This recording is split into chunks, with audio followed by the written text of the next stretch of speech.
Welcome back to BullionIQ, the channel where we break down the world of cryptocurrency in the simplest, clearest, and most honest way possible. Today's topic is something that has been thrown around the crypto space for years. XRP is centralized. XRP is a scam. XRP is not a real cryptocurrency. You hear these claims everywhere, especially from people who are not part of the XRP community. But the real question is, do these claims have any truth behind them? And if not, then why do people keep repeating them? Before we jump into anything, let me hook you with this. Some of the loudest voices calling XRP centralized are people who have never studied how the XRP ledger actually works. And today we're going to break down the facts, the technology, and the truth behind these accusations in a way that anyone can understand. So if you've ever been confused about whether XRP is truly decentralized or if there's something shady going on behind the scenes, then stick with me. By the time you finish this video, you'll understand the XRP ledger, decentralization, validators, governance, and economic security better than 99% of crypto Twitter. And trust me, once you understand the full picture, these accusations start to look very weak. Before we go deeper, I just want to say thank you so much for supporting BullionIQ. Every single like, comment, and subscription truly means the world to me and helps this channel grow. And if you ever need a reliable place to buy XRP, check out my favorite exchange linked below. It's the one I personally use and trust. All right, let's jump into the real discussion. The whole controversy really kicked off again when a critic named Justin posted a long list of accusations calling XRP centralized, claiming it has no economic security, saying it has a low validator count, and even calling it an outright scam. These are strong words, especially from someone who has been in crypto for years. But strong claims require strong evidence, and that's what we're going to evaluate today. First, let's talk about why decentralization even matters in crypto. A lot of people throw the word around like it's some magic label that makes a blockchain good or trustworthy. But decentralization has two main purposes. The first purpose is preventing any single party from having full control over the network. That means no one can change the rules, freeze assets, censor transactions, or manipulate the system. The second purpose is robustness. In simple words, if one part of the network breaks, the entire network should not collapse. Just like the internet doesn't go down if one computer fails, a decentralized network should keep running smoothly even if a node or validator disappears. Now, if XRP were truly centralized like critics claim, then the XRP ledger should have had security failures, downtime issues, or repeated control problems. But here's the surprising fact. The XRP ledger has never had a security incident since the day it launched, and it has been running since before Ethereum. This alone destroys the idea that it's some fragile, centralized system barely held together. If a network is weak and centralized, it becomes an easy target for hackers or failures. Yet despite being one of the biggest blockchains by value, no one has ever been able to exploit it in any meaningful way. Now let's talk about unilateral control, the idea that one party can make decisions for the whole network. Critics often point fingers at Ripple, saying Ripple controls everything, but this simply isn't true. One clear example of this is the decision to lower the wallet reserve from 10 XRP to 1 XRP. Ripple didn't want this change. Many security experts didn't want this change. I didn't personally support this change either, because it carried certain risks. And yet, the change still passed because validators in the ecosystem voted for it. Ripple couldn't stop it, even though they had strong reasons to. That's decentralization in action. Ripple controls just one validator out of the list of 34 validators that actually decide what gets approved on the network. That means Ripple has barely 2 to 3% influence, which is tiny compared to critics who claim Ripple controls everything. If Ripple truly had central control, then nothing would ever pass on the XRP ledger without Ripple approving it. But this example proves the opposite. Now let's talk about validator count, because this is one of the biggest misunderstandings. Justin, the critic we mentioned, is a huge Solana supporter. Solana has about 600 validators, and he argues that XRP is weak because its validator count is lower. But that's simply not true, and also completely misleading. The XRP ledger has nearly 1,000 nodes and 187 validators. But more importantly, the XRP ledger's structure is not the same as Solana or Ethereum, so comparing the raw number of validators is like comparing apples to airplanes. Different architectures prioritize different things, and different components carry different responsibilities. Validator count alone does not determine decentralization. What matters is where the power is distributed, not how many validators exist on paper. And this is where the XRP ledger shines more than Bitcoin or Ethereum. If you have billions of dollars, you can buy enough mining equipment to dominate Bitcoin's hash rate, or you can buy enough Ethereum to dominate the staking network. In both cases, money equals power. Even though millions of people participate, The few richest people hold most of the control. For example, the top 2 Bitcoin mining pools together control more than half of Bitcoin's hash power. That means 2 entities have majority influence over the entire Bitcoin network. Compare that to the XRP ledger, where every validator on the UNL has equal voting power, including Ripple. Ripple has only 1 vote, just like any other entity on the list. That's true decentralization because power is distributed equally, not based on wealth. Even if Ripple had trillions of dollars, they would not get more voting power unless the network itself added their validators. So the argument that Bitcoin and Ethereum are decentralized because many people participate is misleading. Participation is not the same as control.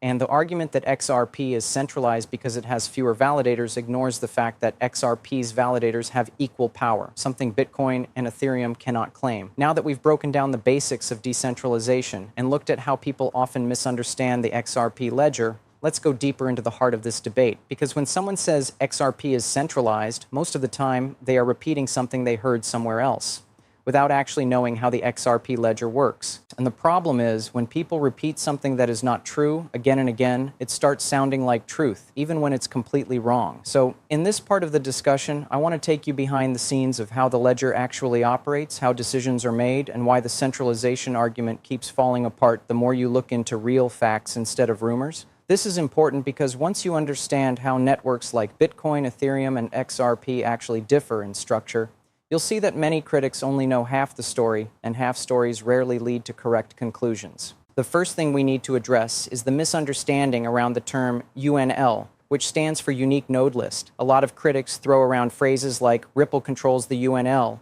or Ripple decides who validates the network, but this is only partially correct and mostly missing context. Yes, Ripple publishes a recommended UNL, but that list is not mandatory. Anyone running an XRP ledger node can choose their own UNL. They can remove Ripple's validator entirely and add anyone they personally trust. The power is not locked to Ripple. It is fully customizable. And the truth is, the recommended list is only recommended because it is filled with validators who have a long reputation of reliability, uptime, stability, and trustworthiness. It works simply because it is the easiest choice, not because it is the only choice. This alone breaks the idea that XRP is controlled centrally. If people truly believed Ripple was abusing its position, the community could simply ignore Ripple's list and choose their own validators.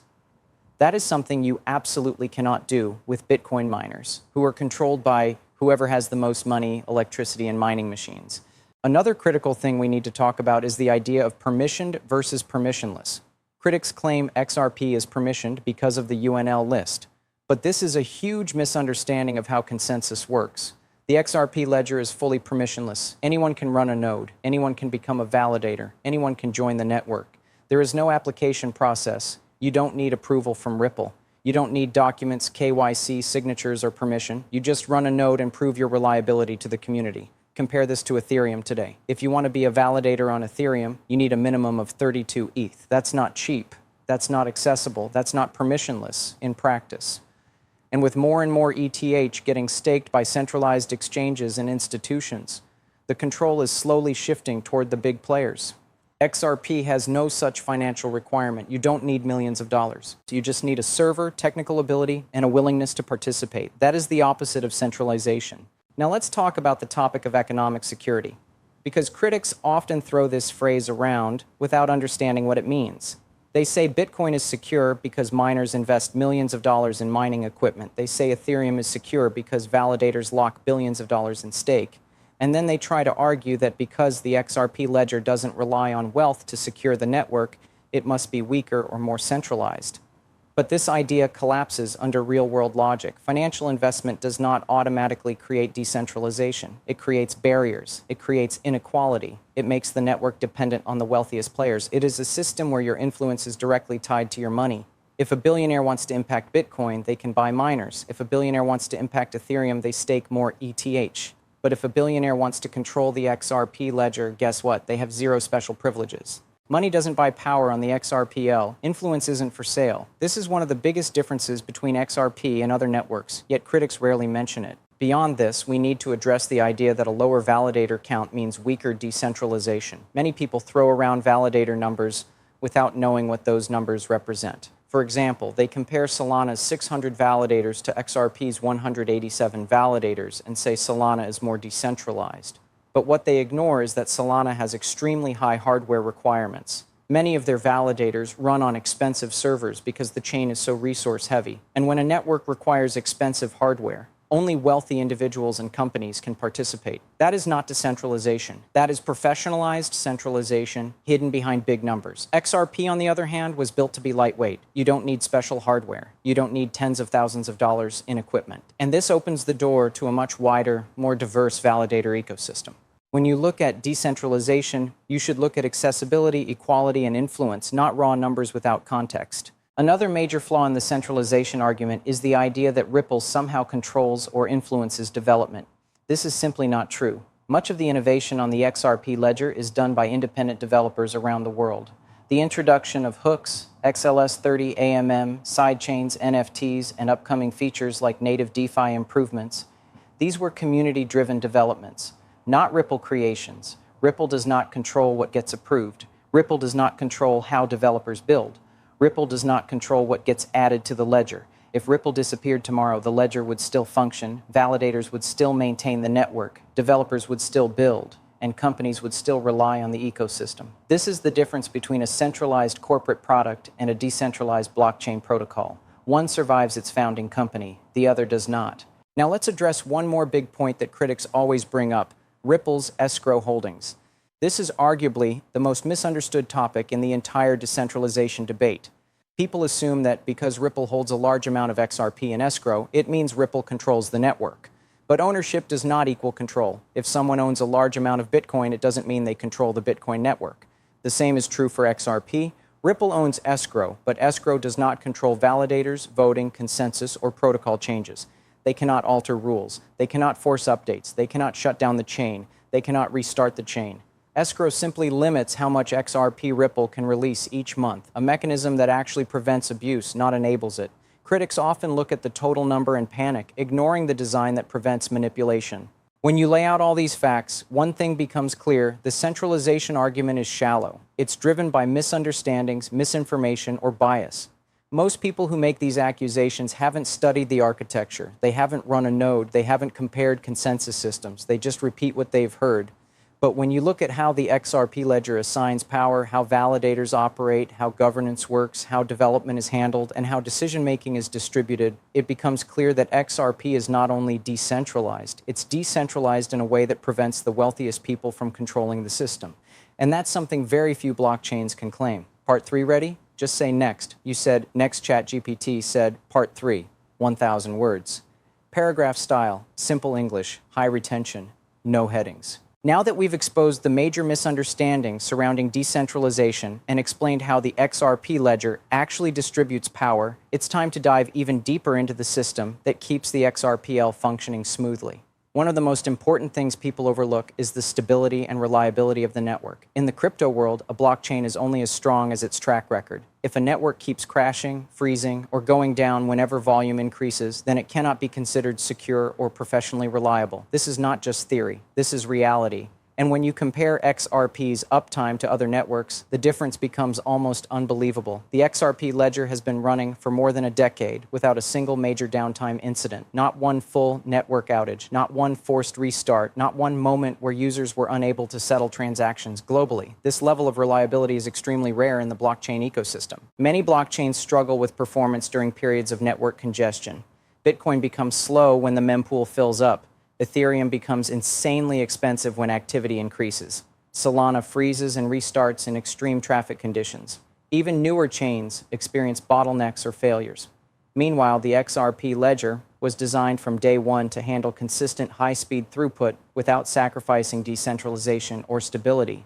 Critics often ignore this crucial point because it destroys their centralization narrative. A centralized network is fragile. It relies on a single authority. If XRP were centralized the way critics claim, it would be far more vulnerable to failure. But the XRPL continues running even when individual validators experience issues. That resiliency is proof of decentralization, not evidence against it. Another concept that critics misunderstand is governance. They assume that if a network doesn't operate exactly like Bitcoin or Ethereum, then it must not be decentralized. But decentralization doesn't mean copying one specific model. It means distributing power in a way that prevents any single party from controlling the network. The XRP ledger's governance model does exactly that. Validators vote on amendments. Proposed changes must receive enough community support before they can be activated. Ripple has no override. They cannot force an upgrade. They cannot block an upgrade that other validators want. They cannot change rules alone. This is why the earlier example of the reserve change is so important. Ripple did not want the wallet reserve to drop to 1 XRP. Multiple experts raised concerns, but the validator community still approved it. That single moment in history completely destroys the idea that Ripple controls governance. Now let's talk about transaction validation, because this is another area where critics spread misinformation. Many people falsely believe the XRP ledger uses a small set of Ripple-approved validators and therefore it is centralized, but that is not how consensus works. Validators on the XRPL do not mine blocks. They do not stake coins. They do not compete for reward. They simply agree on the order of transactions.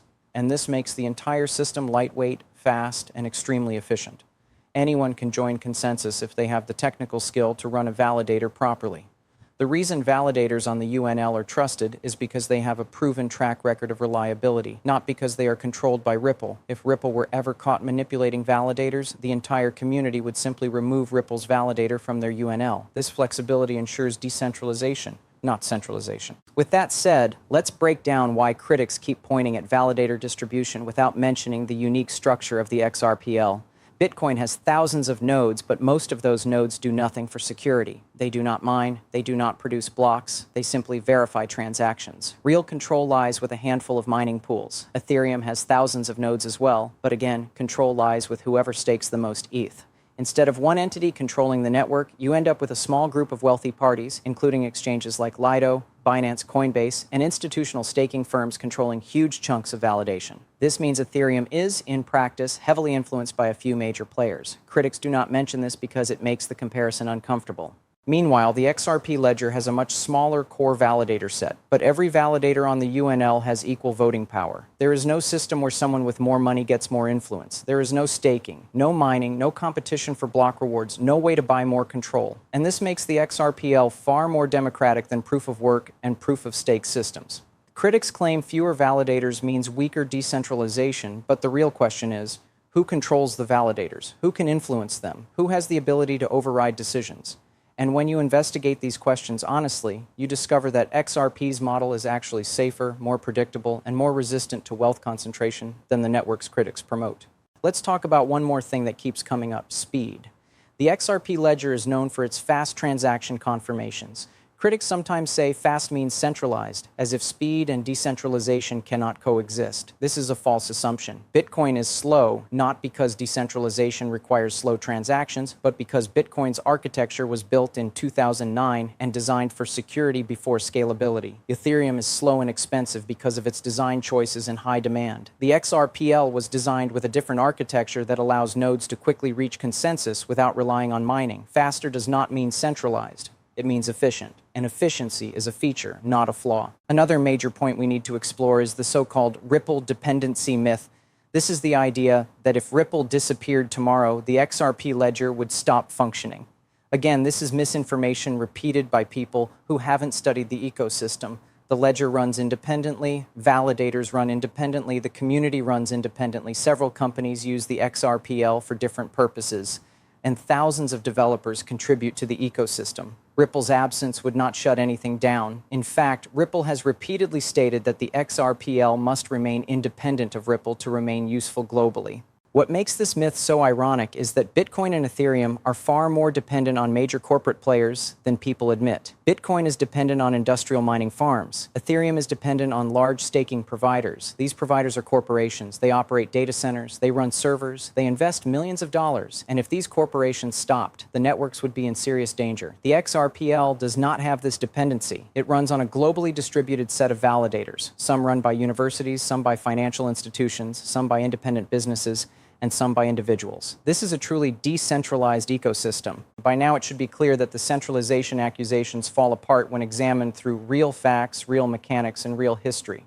The people calling XRP centralized are often either uninformed or intentionally ignoring the truth. They are comparing architecture without understanding architecture. They are comparing validator numbers without understanding validator influence. They are repeating old narratives without updating their knowledge. And most importantly, they are assuming that decentralization must look exactly like Bitcoin or Ethereum. But decentralization is not a single formula. It is a principle achieved through many possible designs. Governance and the misconceptions around decentralization, it's time to look even deeper at how XRP compares to Bitcoin and Ethereum in practical terms. Many people automatically assume that Bitcoin and Ethereum are the gold standard for decentralization, while XRP is somehow inferior. But this is a misleading comparison that ignores the fundamental mechanics of these networks. Bitcoin and Ethereum rely heavily on financial power to control decision-making. Bitcoin uses proof of work, meaning miners with the most electricity and machines dominate block creation. Ethereum uses proof of stake, meaning the richest stakers have the most influence.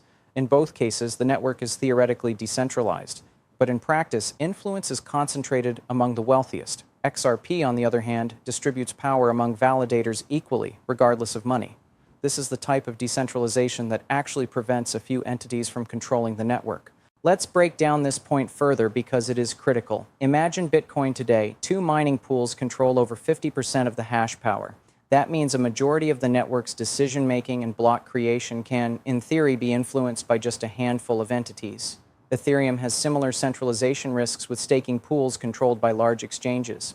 Contrast this with XRP, where each validator on the UNL has equal voting rights. Ripple itself has only 1 vote. If Ripple were to try to push changes unilaterally, they would fail. The network would simply reject them. That's a completely different approach than Bitcoin or Ethereum, where the richest participants can dominate decisions. In this way, XRP arguably achieves a more equitable form of decentralization than the network's critics constantly praise. Another critical factor to understand is security. Many XRP critics argue that because XRP doesn't use proof of work or proof of stake, it is inherently less secure. But this is a misunderstanding of how security is created. Security in XRP comes from the combination of multiple independent validators and the consensus protocol. If one validator goes offline or tries to act maliciously, the network ignores it. This design has prevented any security breaches in over a decade, which is an extraordinary track record in crypto. Compare that to Bitcoin, where the security is theoretically very high, but vulnerable to concentration in mining pools.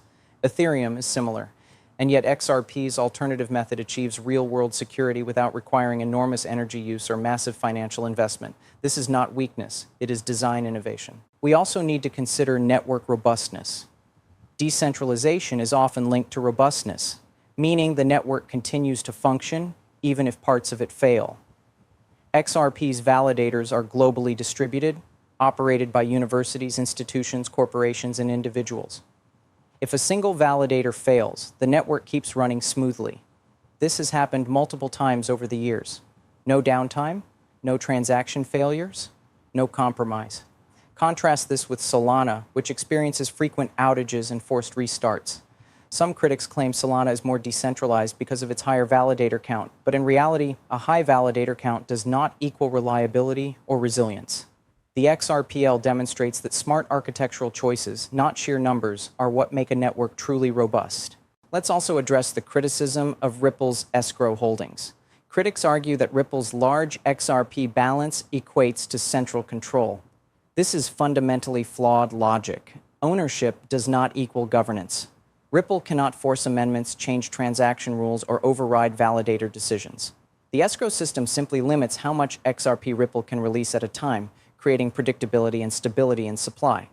It prevents abuse rather than enabling it. By contrast, wealth concentration in Bitcoin and Ethereum can influence mining or staking decisions significantly. This shows that XRP's design actually reduces centralization risks by separating wealth from control, something critics often ignore. Another frequently misunderstood point is the idea of community participation. Critics say Bitcoin and Ethereum have thousands of participants, while XRP has fewer, so XRP is less decentralized. But participation numbers alone don't tell the whole story.